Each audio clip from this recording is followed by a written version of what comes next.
Little Red Riding Hood. Hello, this is Natasha, and I'm dropping by to tell you all about a pretty, but unfortunately rather silly little girl called Little Red Riding Hood. It also involves her grandmother and a big bad wolf. Now a brief warning. Prince Bertie the Frog says that this tale is rather short, but very snappy.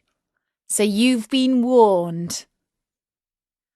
Once upon a time there lived in a certain village a little country girl, the prettiest creature who was ever seen. Her mother was excessively fond of her, and her grandmother doted on her still more. This good woman had a little Red Riding Hood made for her.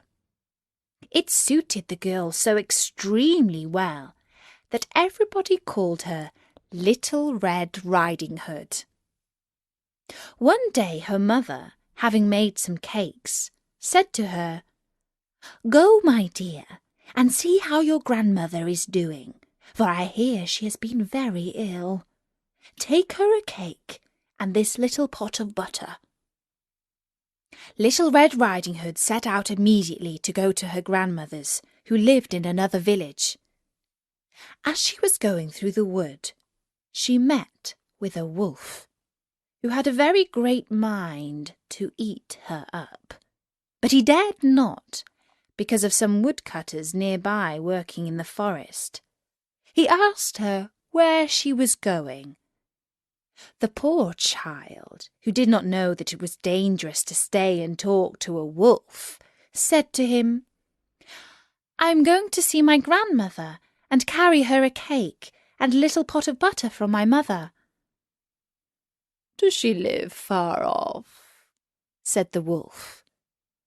"Oh, I say," answered Little Red Riding Hood, "it is beyond that mill you see there, at the first house in the village." "Well," said the wolf, "and I'll go and see her too. I'll go this way, and you go that, and we shall see who will be there first." The wolf ran as fast as he could, taking the shortest path, and the little girl took a roundabout way, entertaining herself by gathering nuts, running after butterflies, and gathering bouquets of little flowers.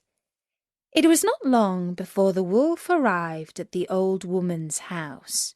He knocked at the door. Tap, tap, tap. "Who's there?" "Your grandchild, Little Red Riding Hood," replied the wolf, faking her voice, "who has brought you a cake and a little pot of butter sent you by Mother." The good grandmother, who was in bed because she was somewhat ill, cried out, "Pull the string and the latch will go up." The wolf pulled the string in, and the door opened, and then he immediately fell upon the good woman and ate her up in a moment, for it had been more than 3 days since he had eaten. He then shut the door and got into the grandmother's bed, expecting Little Red Riding Hood, who came some time afterwards and knocked at the door. Tap, tap, tap. "Who's there?" Little Red Riding Hood, hearing the big voice of the wolf, was at first afraid, but believing her grandmother had a cold and was hoarse, answered, "It is your grandchild, Little Red Riding Hood, who has brought you a cake and a little pot of butter Mother sends you." The wolf cried out to her, softening his voice as much as he could, "Pull the string and the latch will go up." Little Red Riding Hood pulled the string, and the door opened. The wolf, seeing her come in, said to her, hiding himself under the bedclothes, "Put the cake and the little pot of butter upon the stool, and come sit on the bed with me." Little Red Riding Hood sat on the bed. She was greatly amazed to see how her grandmother looked in her nightclothes, and said to her, "Grandmother, what big arms you've got!" "All the better to hug you with, my dear." "Grandmother, what big legs you have!" "All the better to run with, my child." "Grandmother, what big ears you have!" "All the better to hear you with, my child." "Grandmother, what big eyes you've got!"